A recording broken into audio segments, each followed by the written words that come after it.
Okay, everybody, welcome back. Now, just like we did in the intro to Adobe Illustrator, I want to just kind of run through the Photoshop program and kind of go over some of the tools that I use. So this is what you see when you first open up Adobe Illustrator, or Photoshop, excuse me. You see this home menu, just like Illustrator, of all the recent things you were working on.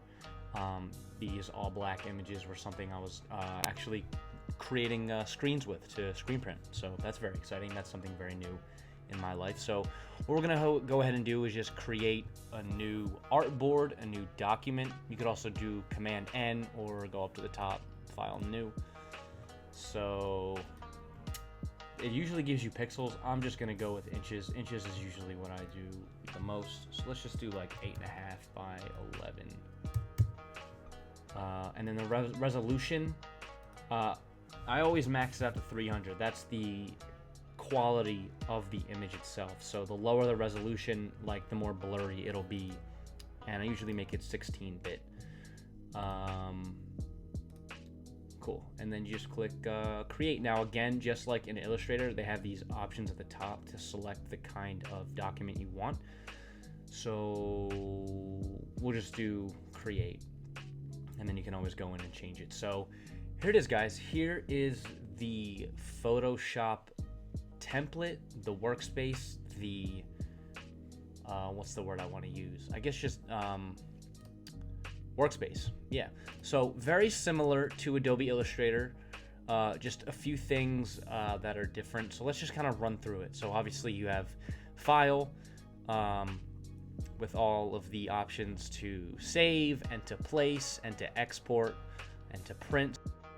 To that, I don't really use this 3D tab. Haven't used it, haven't had a reason to use it. View, very similar to Adobe Illustrator, just not as many options. You can do full screen with menu, full screen, different. You could show guidelines, smart guides, all that other stuff, just to kind of edit and really customize your workspace. And again, very similar to Adobe Illustrator, you can change the workspace, you could change different things you can see.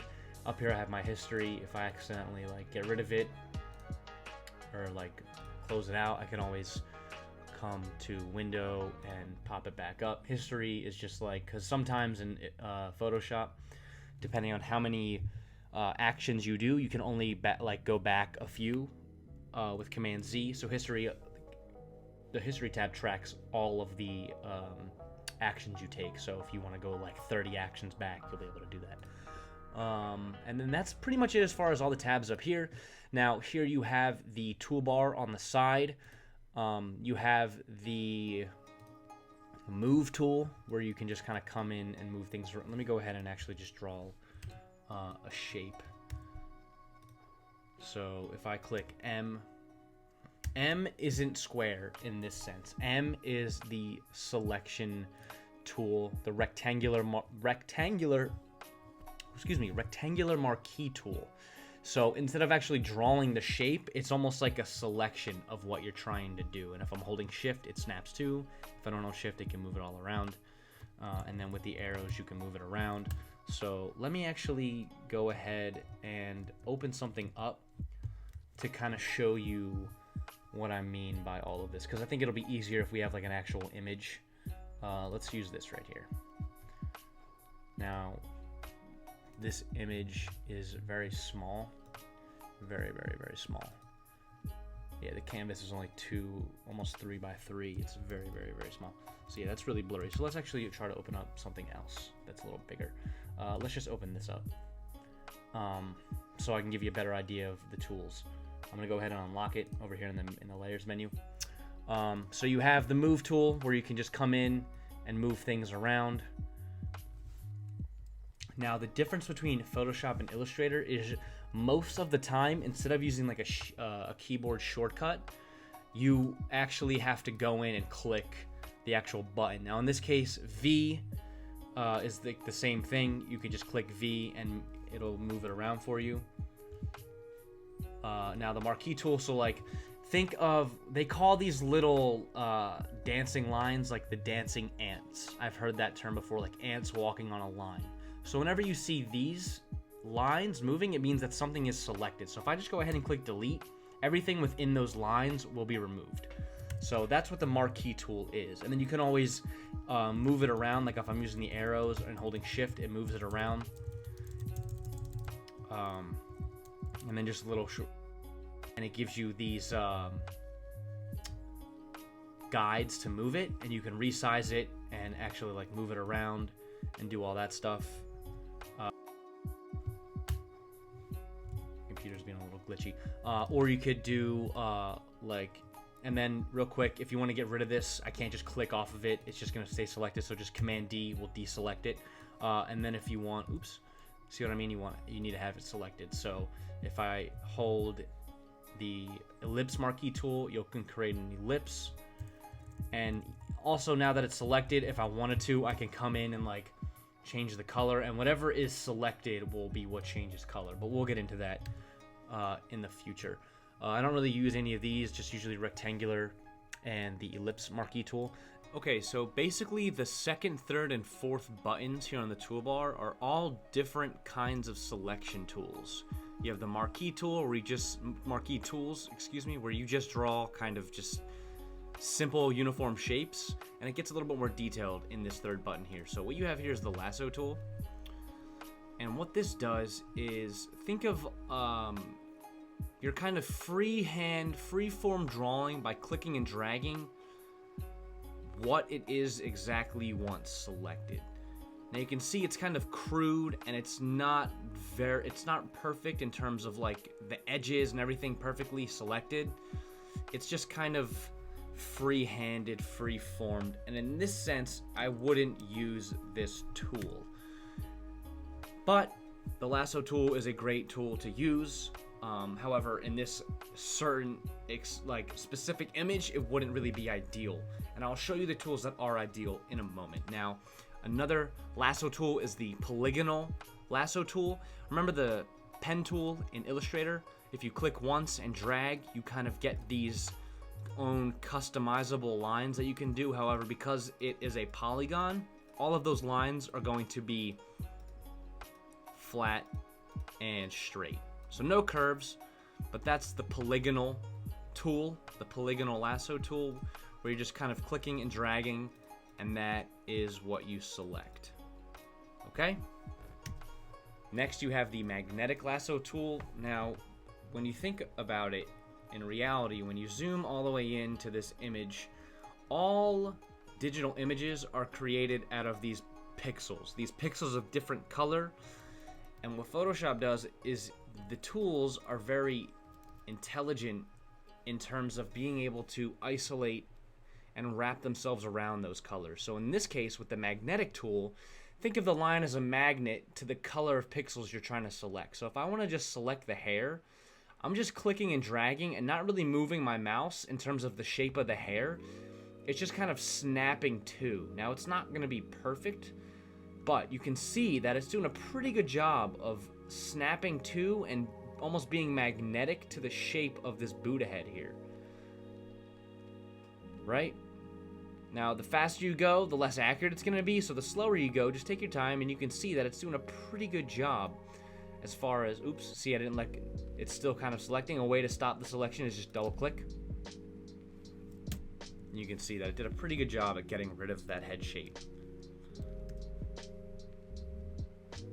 So, speaking on pixels, we also have the quick selection and the magic wand tool. Now, these two tools focus primarily on selecting pixels of the similar color. Let me show you what I mean by that. So let's just say I want to select the brown wooden face here of this Buddha head. If I just click and drag, you'll notice that it's going to start to kind of snap to the general similar color of those pixels. Let me actually go down here and show you, because I think it'll be better to start. So if I just click once, click again, you'll notice it's snapping to all the similar blue pixels down here, right? So it's pretty smart. Now, the bigger the brush, obviously the more it's going to select. Like if I just click once, this whole area is going to be selected, right? Now, let's just make it a little smaller. Let's just say I want to have the face selected, right? Just clicking and dragging does a pretty good job. You can see that was pretty quick. It kind of snapped to the shape of the face. Now, if you look at the crosshair in the brush tool, it's the brush head itself. It's very hard to see, but it's a little plus sign, and that basically means at default, it's gonna just be adding to the selection whenever you're clicking and dragging. Now, if I hold Option, it's hard to see, but you'll notice that little plus sign actually turns into a minus sign. Now, what that means is whatever I am clicking on or selecting with the brush tool with the Option button held down, it's gonna actually, you'll see it's deselecting and subtracting from that selection. So you can see now that you can really get really detailed in terms of what you are and aren't selecting using these tools. So very helpful. I use the quick selection tool all the time. And you'll notice here, if I just kind of click one color, it's gonna select most of that color. And then if I hold Option and drag, it's gonna deselect that white space. Just be careful because you can sometimes deselect or select too much, so just be mindful of that. And you can always go back, it's Command Z or use history, no big deal. Okay. Now the Magic Wand tool also works by selecting pixels of a similar color. So you'll notice that if I just kind of click once, this area is selected because all of these pixels are a very similar color. Notice up top here, the tolerance is set to 20. Let me show you what happens when I increase that tolerance to, let's say, 75, and I click the exact same area. A lot more is now selected because the tolerance has been increased. So it's gonna end up selecting a lot more pixels. And you'll see it's even selecting some of the shadow, some of this green jade color down here, some of the blue, because that tolerance has been increased, so it's going to select a wider range of pixel colors. Hopefully that makes sense. Let me show you again when I just try to select the face of the Buddha head. Turn it back down to 20. You'll see that it's not really selecting a whole lot. And of course, if I want to have more area selected, I'll just hold Shift and it'll select more and more. But you'll notice that it's not selecting a whole lot because the tolerance is low. Now let's increase that tolerance and click on the same area. Now it's at 75. Now watch.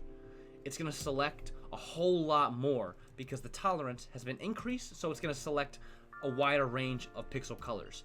Now, another good way to select more than one things or similar pixel colors, now I just have this selected, if I hold Shift, it's going to select the other colors because you'll notice that it's not selecting the white and here because this area of white pixels is actually being broken up by this green or these orange blocks or shapes of colored pixels. So another way to do that is if you hold Shift and click, hold Shift and click, hold Shift and click. Now those four areas are selected. Hold Shift and click over here, Shift and click. Now you could also do this. Now it might be a little tricky in this image just because there's so many colors and so many pixels. But just to give you an idea, so if I click just once here and I want to select all the similar pixels, instead of going in and holding Shift and clicking, holding Shift and clicking, you can come to Select and come down to Similar, and automatically it's going to go ahead and select all of the pixels that have a similar color. Now if I delete it, you'll see how much was actually selected. So that's just one other way to use the Select tab up here to select very similar pixels. Now even if I'm using like a different selection tool, let's just say I click this green in here and I go to select similar, it's gonna go ahead and select a lot in here. So because there's so many colors and so many hues and shades of light and dark, I wouldn't use the select similar, just because you could use the selection tools at your disposal to get what you want selected. So that is all of the selection tools. Let's keep moving. Crop tool, pretty simplified. You use it to crop your images. You can use these guides out here, or you can just kind of click. Oops, my computer's being very laggy today. Not really sure why. I'm probably using a lot of RAM. So yeah, you get the crop tool. I don't use this tool right here So it's almost like if you click and drag it, it'll crop out everything else. So it's just another crop tool. Great. Eyedropper tool, but the eyedropper tool it basically matches the color of whatever you're clicking on. So you can see, I guess the bottom color is the previous color I selected. So I'm just clicking and holding, and then it selects that color. So you can see over here in like the swatch panel, even here, it selects whatever color that is. And you can see that as I click more things. This is just like if you want to match the color. So let's do an example. So like if I have something selected and I want to fill it with a color, automatically the eyedropper comes up. You would just do color, and the eyedropper will come up, and you'll see that the swatch changes over here depending on which color I have selected with the eyedropper tool. And then if you just click OK and OK, it'll fill whatever you have selected with that color. So that's what the eyedropper is used for just like isolating a specific color. Now we have all of these other tools that I don't really use. I don't use the ruler tool because I have rulers turned on the sides here. Primarily I just use the eyedropper tool. Right here is the spot healing brush. This is something I use to clean up photos if I have any dirt or, for example, acne. So like, let's just go ahead. This is actually a great stock photo to use. So if I want to get rid of all these little dots and imperfections, if I just have this tool selected, you just click and you can see that it really starts to clean things up. Now, like if you have acne or like a lot of beauty marks or freckles, this is a great tool to use to clean that stuff up. And we will get more into it in the future, but that's what like the spot healing brush is for. In the slides where I had the onward shirt with all the dust and dirt on it, I use this tool to clean up that photo. Don't really use any of the, obviously the red eye tool gets rid of red eye in any photos. Don't really use the rest of those. It's mostly just the spot healing brush.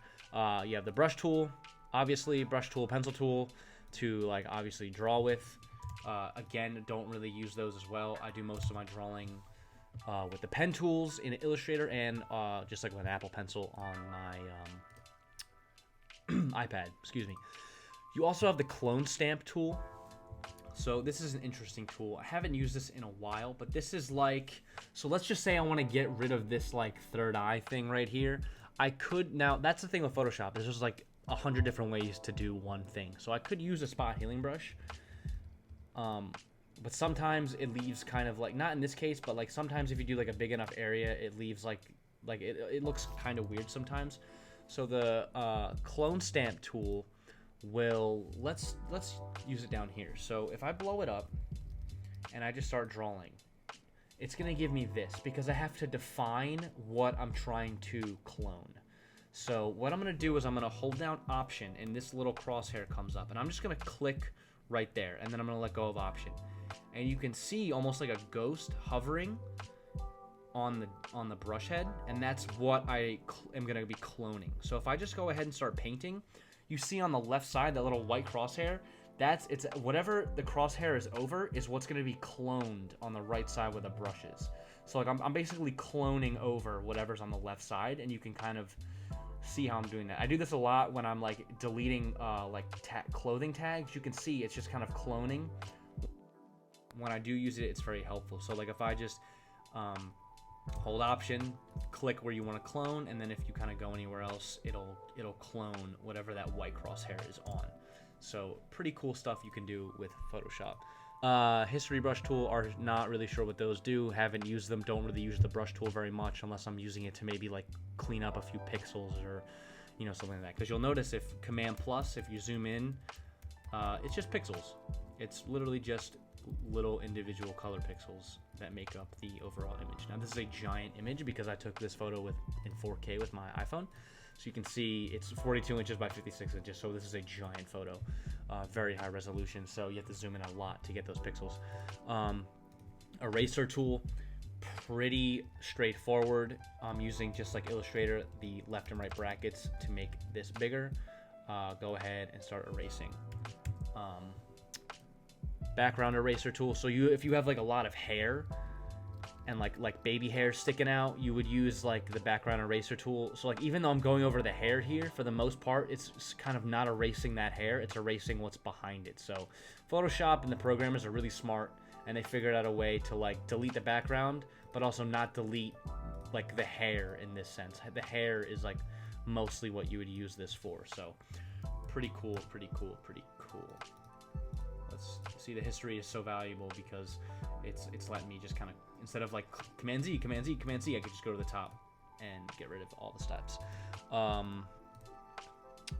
Magic eraser tool, I don't use this, but it looks like when you just kind of click and drag, it gets rid of like giant chunks of, it looks like maybe similar pixels, objects with similar pixels. Yeah, so that's what that looks like. Gradient tool, if you want to create, I guess, a gradient of color. Yeah, there it is. Again, something I don't use. If I'm going to use it, I'm going to use it in Illustrator. Paint bucket tool, I guess, again, it just fills up similar pixels with whatever color you have selected over here. So that's pretty cool. Haven't used that, but maybe I will in the future. Cool, cool, cool, cool. The blur tool and the sharpen tool. So the blur, you'll see when we go over mapping, I use these, the blur tool, or I'm sorry, pause. I use the dodge and burn tool when it comes to mapping. The blur tool is exactly what you thought. It's gonna blur whatever you paint over. It's not, let's see if we can like turn up the strength of it. If I make the brush bigger, it's not really blurring it, just because probably the photo is so big. Oh, great. Okay. But you get it. You use it to blur the image. The sharpen tool, if you have like details you want to really bring out and sharpen, you can do that. That's also an option in the filters gallery we'll get into in the filter section. And then smudge just kind of smudges things and blends things together. So the dodge and the burn tool. So what these two tools do is they add highlights and dark spots. So the dodge tool, the dodge tool is going to add highlights to an image. So do the burn tool to add shadows back in. So if you're like mapping a logo onto a t-shirt and the logo is like covering up some of the wrinkles in the shirt, I use the dodge and burn tools to like recreate the wrinkles to make it look really super realistic. So we will get into that in the future. I don't use the sponge tool, don't really know what it does, so we're gonna keep moving. Look at this, the beloved pen tool. I've never used the pen tool in Photoshop, but it is there if you want to use it. Text tool, you can also click T to add type, because this photo is so giant. So notice that when I select off of it, you can't really click it and adjust the size. So if you just come over to the layers panel and have it selected, Command T brings up the adjustment arrows and adjustment little things so you can resize it. So there we go. Enter, and then to kind of deselect it, or in this case, Command T, you would just click M. You know, different like laws and rules on certain things you're working with, but it's okay. I'm gonna go ahead in the layers panel and delete that. So you have the text tool, path selection, don't use that. Here's the same tools to draw different shapes, don't really use this either. Hand tool, I think this just like kind of moves everything. Just gonna like drag me up. Don't really know why that's a thing, but it is. And then of course the zoom tool, and you can edit the toolbar. And then again, you have the foreground and background colors, almost like fill and stroke lines. So that's the toolbar side. If you come over here, there's a color board where you can kind of click and drag different panels, different sliders to create different gradients and select different colors, or you could just do the swatches. Don't really use this stuff. And then over here, now depending on what you're working with and what you're trying to do, you'll see different layers, or I'm sorry, different I guess you could say buttons in this toolbar, just like Adobe Illustrator, where you have, let me open it up, all these different buttons. You're not going to see as many in Photoshop. That's just because you don't need as many. Most of the stuff's either in the toolbar or in this menu up here. So you have, like we already went over, you have the history one. Okay, different brushes. If you want to use different brushes, I don't really use brushes in here, but if you like to paint in Photoshop, it's hard to do with a mouse, but if you have like a Wacom tablet or something like that, you can, it makes it much easier. And then what this is, you can like customize the brushes and stuff like that.